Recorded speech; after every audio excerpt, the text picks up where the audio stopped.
ഒന്ന് ശമൂവേലിന്റെ പുസ്തകം അദ്ധ്യായം 30. ദാവീദും അവന്റെ ആളുകളും മൂന്നാം ദിവസം സിക്ലാഗിൽ എത്തിയപ്പോൾ അമാലേക്യർ തെക്കെ ദേശവും സിക്ലാഗും ആക്രമിച്ച് സിക്ലാഗിനെ ജയിച്ച് അതിനെ തീവെച്ച് ചുട്ടുകളഞ്ഞിരുന്നു. അവിടെയുള്ള വലിയവരും ചെറിയവരുമായ സ്ത്രീകളെ പിടിച്ചുകൊണ്ട് പോയതല്ലാതെ ആരെയും കൊന്നില്ല. ദാവീദും അവന്റെ ആളുകളും പട്ടണത്തിലേക്ക് വന്നപ്പോൾ അത് തീവെച്ച് ചുട്ടിരിക്കുന്നതും ഭാര്യമാരെയും പുത്രീപുത്രന്മാരെയും അടിമകളായി കൊണ്ടുപോയിരിക്കുന്നതും കണ്ടു.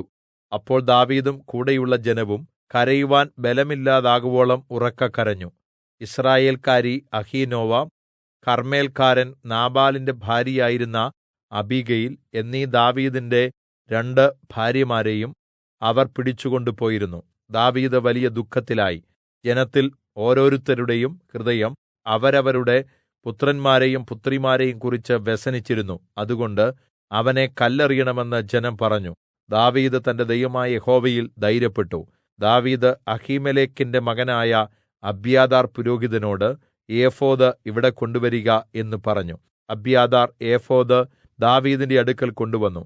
അപ്പോൾ ദാവീദ് യഹോവയോട്, ഞാൻ ഈ കൂട്ടത്തെ പിന്തുടരണമോ? ഞാൻ അവരെ പിടികൂടുമോ എന്ന് ചോദിച്ചു. പിന്തുടരുക, നീ അവരെ നിശ്ചയമായി പിടികൂടി സകലവും വീണ്ടുകൊള്ളും എന്ന് അരുളപ്പാടുണ്ടായി. അങ്ങനെ ദാവീദും കൂടെയുള്ള 600 പേരും ബെസോർ തോട്ടിൽ എത്തി. ബാക്കിയുള്ളവർ അവിടെ താമസിച്ചു. ബെസോർ തോട് കടക്കുവാൻ കഴിയാതെ ക്ഷീണിച്ചിട്ട് 200 പേർ പുറകിൽ താമസിച്ചു. ദാവീദും 400 പേരും പിന്തുടർന്നു ചെന്നു. അവർ വയലിൽവെച്ച് ഒരു മിസ്രയീമ്യനെ കണ്ടു. ദാവീദിന്റെ അടുക്കൽ കൊണ്ടുചെന്നു. അവന് അപ്പം കൊടുത്തു. അവൻ തിന്നു. അവന് കുടിക്കുവാൻ വെള്ളവും കൊടുത്തു. അവർ അവന് ഒരു കഷണം അത്തിയടയും 2 ഉണക്കമുന്തിരിക്കുലയും കൊടുത്തു. അത് തിന്നപ്പോൾ അവന്റെ ശക്തി അവന് തിരികെ ലഭിച്ചു. 3 രാവും 3 പകലും അവൻ ആഹാരം കഴിക്കുകയോ വെള്ളം കുടിക്കുകയോ ചെയ്തിട്ടില്ലായിരുന്നു. ദാവീദ് അവനോട്, നീ ആരുടെ ആൾ? നീ എവിടെനിന്ന് വരുന്നു എന്ന് ചോദിച്ചതിന് അവൻ, ഞാൻ ഒരു മിസ്രയീമ്യ ബാല്യക്കാരൻ, ഒരു അമാലേക്യന്റെ ഭൃത്യൻ.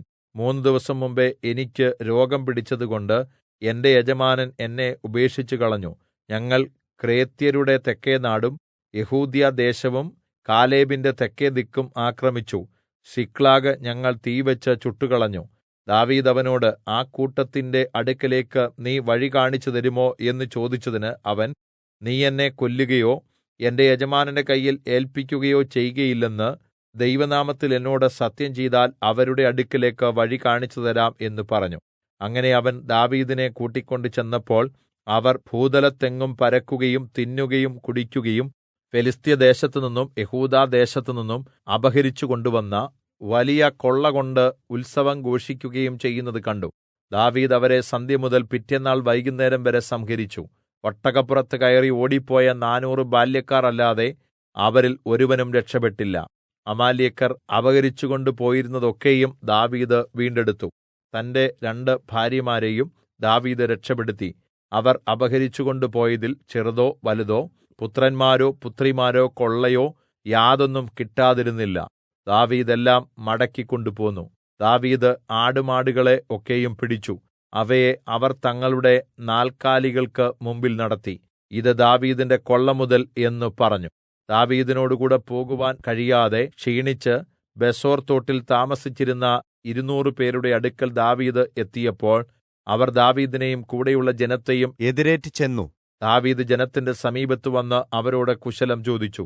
എന്നാൽ ദാവീദിനോടുകൂടെ പോയിരുന്നവരിൽ ദുഷ്ടരും നീചരുമായ ഏവരും, ഇവർ നമ്മോടുകൂടെ പോരാഞ്ഞതിനാൽ നാം വിടുവിച്ചു കൊണ്ടുവന്ന കൊള്ളയിൽ ഓരോരുത്തന്റെ ഭാര്യയെയും മക്കളെയും ഒഴികെ അവർക്ക് ഒന്നും കൊടുക്കരുത്.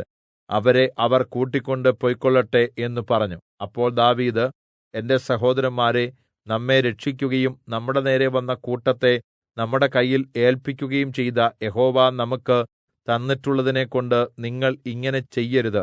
ഈ കാര്യത്തിൽ നിങ്ങളുടെ വാക്ക് ആർ സമ്മതിക്കും? യുദ്ധത്തിന് പോകുന്നവന്റെ ഓഹരിയും സാധനങ്ങൾക്കരികെ താമസിക്കുന്നവന്റെ ഓഹരിയും ഒരുപോലെ ആയിരിക്കണം. അവർ സമാംശമായി ഭാഗിച്ചെടുക്കണം എന്ന് പറഞ്ഞു. അന്നുമുതൽ കാര്യം അങ്ങനെ തന്നെ നടന്നു. അവൻ അത് യിസ്രായേലിന് ഇന്നുവരെയുള്ള ചട്ടവും നിയമവുമാക്കി. ദാവീദ് സിക്ലാഗിൽ വന്നശേഷം യെഹൂദാ മൂപ്പന്മാരായ തന്റെ സ്നേഹിതന്മാർക്ക് കൊള്ളയിൽ ഒരംശം കൊടുത്തയച്ച്, ഇതാ യഹോവയുടെ ശത്രുക്കളെ കൊള്ളയിട്ടതിൽ നിന്ന് നിങ്ങൾക്ക് ഒരു സമ്മാനം എന്ന് പറഞ്ഞു. ബേഥേലിൽ ഉള്ളവർക്കും തെക്കെ രാമാത്തിലുള്ളവർക്കും യത്ഥീരിൽ ഉള്ളവർക്കും അരോവേരിൽ ഉള്ളവർക്കും സിഫ്മോത്തിൽ ഉള്ളവർക്കും എസ്തെമോവയിലുള്ളവർക്കും രാഖായിലുള്ളവർക്കും യെരഹ്മേല്യരുടെ പട്ടണങ്ങളിലുള്ളവർക്കും കേന്യരുടെ പട്ടണങ്ങളിലുള്ളവർക്കും ഹോർമയിലുള്ളവർക്കും ഖോർ ആശാനിൽ ഉള്ളവർക്കും അഥാക്കിലുള്ളവർക്കും ഹെബ്രോനിലുള്ളവർക്കും ദാവീദും അവന്റെ ആളുകളും സഞ്ചരിച്ചുവന്ന സകല സ്ഥലങ്ങളിലേക്കും കൊടുത്തയച്ചു.